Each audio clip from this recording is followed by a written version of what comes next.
Bismillahirrahmanirrahim. Assalamualaikum warahmatullahi wabarakatuh. Sekarang kita masuk ke syarat kalam yang keempat, yaitu wad'i.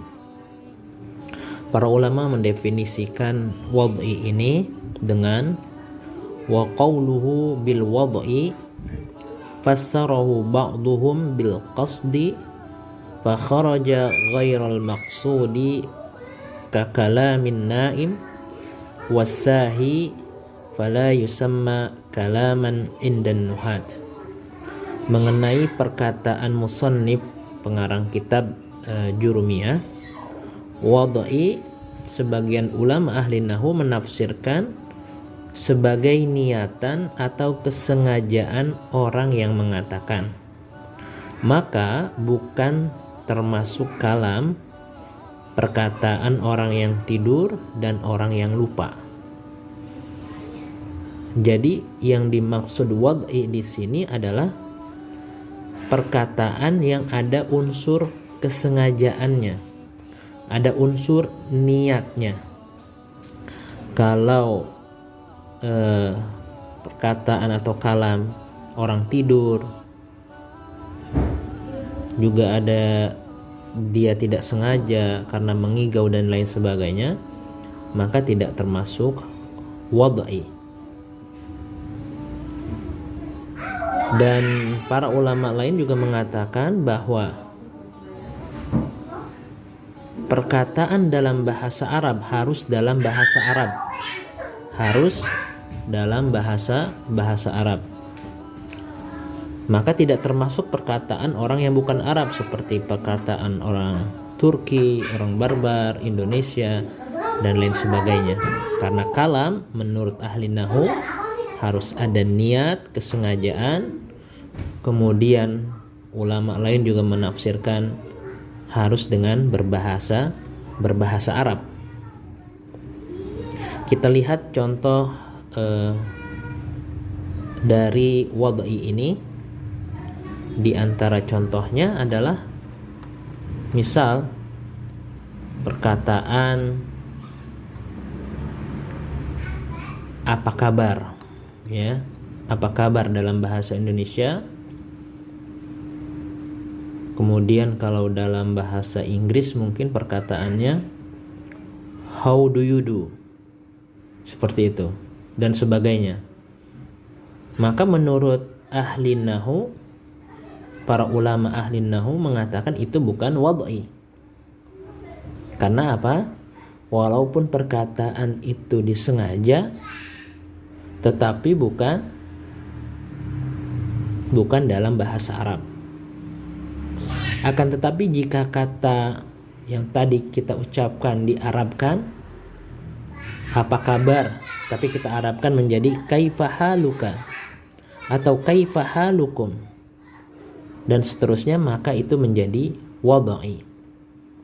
Ya, jadi wad'i ini ada dua pendapat. Yang pertama, harus ada niatan dan kesengajaan. Maka orang yang tidur, yang mengigau itu tidak termasuk wad'i. Yang kedua, pendapat yang kedua mengatakan harus berbahasa Arab. Maka bahasa Indonesia, bahasa Turki, bahasa lain-lainnya selain bahasa Arab tidak termasuk wad'i.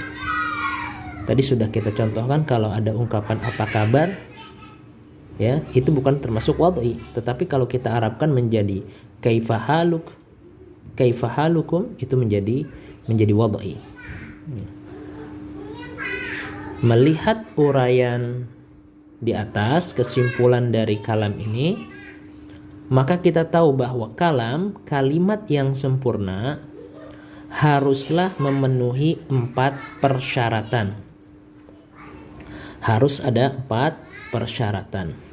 Yang pertama, lafadz, ya, ini yang pertama, yaitu terdiri dari huruf hijaiyah. Huruf hijaiyah. Yang kedua, murakkab. Yang kedua harus murakkab, tersusun dari 2 kata atau lebih. Jadi kalau satu kata tidak termasuk dalam murakkab. Yang ketiga, mufid, ya, memberikan pemahaman dan tidak menimbulkan pertanyaan. Yang keempat adalah wad'i, ya, dengan sengaja, dengan sadar dan menggunakan bahasa Arab. Jadi ketika keempat ini terkumpul, maka itu disebut dengan kalam. Disebut dengan kalam, kalimat yang sempurna. Tidak memenuhi satu syarat saja, maka tidak bisa dikatakan sebagai kalam. Ya, maka tidak bisa dikatakan sebagai kalam. Misalkan terdiri dari bukan huruf hijaiyah, maka bukan kalam. Atau tidak tersusun dari dua kata, cuma satu kata saja, itu juga bukan kalam. Atau tidak memberikan pemahaman, itu juga bukan kalam. Yang keempat, perkataan orang tidur juga bukan kalam. Perkataan dengan bahasa selain bahasa Arab juga bukan termasuk dari kalam. Jadi harus memenuhi 4 syarat ini baru disebut dengan kalam. Untuk lebih detailnya pembahasan lafadz, murakkab, mufid itu bisa dilihat dalam video sebelumnya. Ini yang terakhir syarat kalam wad'i. Mudah-mudahan bisa difahami. Jika tidak bisa difahami, nanti bisa berkomentar atau bertanya di kolom komentar. Barakallahu fikum jami'an. Wassalamualaikum warahmatullahi wabarakatuh.